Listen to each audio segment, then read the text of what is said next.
mention all this behind your back. So why do they reduce a sense of well-being? So for example, does it make you, fearful, and stuff like that? I think those are, how to say,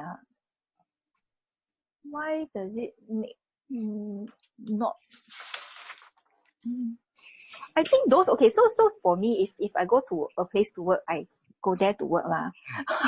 If I have to spend 50% of my time trying to deal with the other things, it's just additional unnecessary stress to me. Sure. So unnecessary stress. Yeah. Okay. And I work in quite a big. Sue, sorry, yeah, Sue, yeah. Yeah, no, I work in quite a big organization, so they have many layers of reporting, like, oh my gosh, like crazy many layers of reporting. So sometimes they have this thing called management dialogue, where supposedly the upper management or has a tea session and welcomes the staff to talk and voice out their concerns or their grievances or their whatever not lah. So it's hard when they organize such things. They have good intentions, but because of the lack of people, like what someone else was saying about feeling safe to speak up, right? Because you're like a junior staff, right? So like you are scared to say, like, for example, you talk about you feel that you're overworked or you feel that underpaid, or example, you don't feel safe to speak directly to the management, upper management about it, even though they so-called had this tea session management dialogue for you to talk to them about it. But it's like really awkward. I mean, like, right. The group CEO about your thing, they don't even know who you are. So that's the issue about working with these big organizations, especially if they are more like old school and more, hierarchical, traditional in their reporting structures. Right. So they try to, it's a top down, bottom up type thing, where they don't even know what's going on the ground, and then they have all these ridiculous policies which are so, yeah. Right. So it kind of reduces you to like nobody. That is hard for you to voice. I mean, they don't really even know your name. They don't even know your name.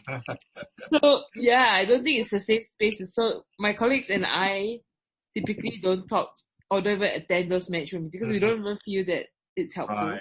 Right. Yeah. So in a way, it reduces your well-being. Why? Because it makes you feel like nobody. Well, it makes you feel that you say also, like, there's no point in you saying it because you're not here enough to matter to say it. Sure. And probably nothing will quite be done. Well, to be fair, it takes things to get done, but it takes years for things to be done. A new policy to take into effect. Yeah, so it takes a lot longer for things to get done. Yeah, you have to have a collective, or people must all band together to say it all and then keep saying it. Yeah. But it's only saying it what? Because if you don't do things like, if you really feel like, for example, you feel like the pay is too low, but then people still stay on, right, in the organization because or whatever reasons. Yeah. There is no unionization or like people who are like, there's no pressure for them to act because people are not doing things like leaving the organization, or like Singapore, you can't strike, right? You can't just not turn up, right? So yeah. So there's no other outlet. Pressure for them to act. Yeah. Yeah. Okay. How about Hui Ling then? You mentioned a lot about the sexual harassment. Why do you think, some of the things you mentioned reduce your well-being? I think it's very stressful situation, right? Yes. I mean, all the harassment or the bullying. Yeah. These are actually very stressful things to deal with. Even for guys, I think for guys it's even worse, because if you say that my boss is being inappropriate with me, I mean, would they do anything? I feel that in our culture, right, it's not in our culture. I feel like to speak up, to report such things. Or as a guy, it will even be, I feel that it will be even harder for you to report such thing as a guy. Yes, because of the stigma and all that. Yeah, I think our culture and how we are brought up, right, tell us, you better don't say anything first, you just let other people say things, like speak out. If you really, really need to speak out, then you speak out. But very rarely that is the case. So I think some of them actually said that's why you need to have a safe environment for you to feel free to speak up. So then it actually will help you with your workload as well. Even if you have sometimes if you, I think when I was having problem at work, right, I will look for my manager because my manager is very approachable. So she'll be like, yeah, if you have anything you don't know, you just come and ask me. You don't just keep it to Sure. yourself. Mm. But the previous job that I was in, right, it's very, very difficult for me to do that because my manager will be like saying that, you mean you don't even know this? Something along that line. That's why I feel that why she's not helping me at all. All right. I mean, I was new, I was young, I didn't know what I was doing. That's why I asked for your help. But yeah, she's not being helpful at all. No support at all for you, so it makes it very difficult for you.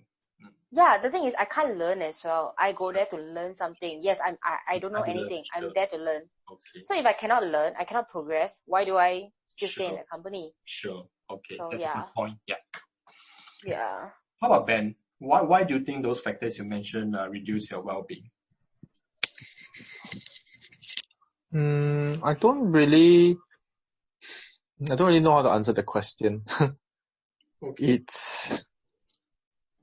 So I think what has been mentioned just now about safe space is important. Mm-hmm.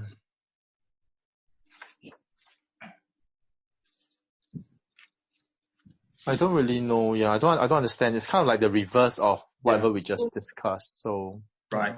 So I think just like you mentioned about meaningful work, right? So if you don't find your work meaningful, why it reduces your sense of well-being, then some people might feel that a bit stuck, maybe a bit stuck in life, a bit lost in direction. No, it's just not meaningful. Yeah. Also, if you know what you want in life and this is not meaningful work and it's not what you want to do in life, then I would leave and do something else that is meaningful for me. Okay, sure. So you would leave. Yeah. Okay. Maggie, anything to add to that? I guess if colleagues are on good terms, that means cooperative colleagues. So there is no cooperation. Colleagues are not cooperative, then that might be quite.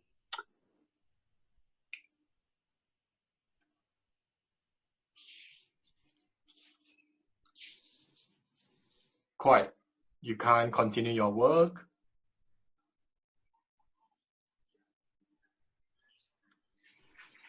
Oh, Maggie's gone.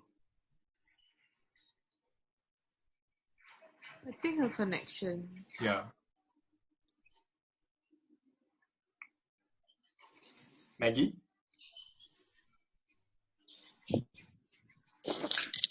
Are you there?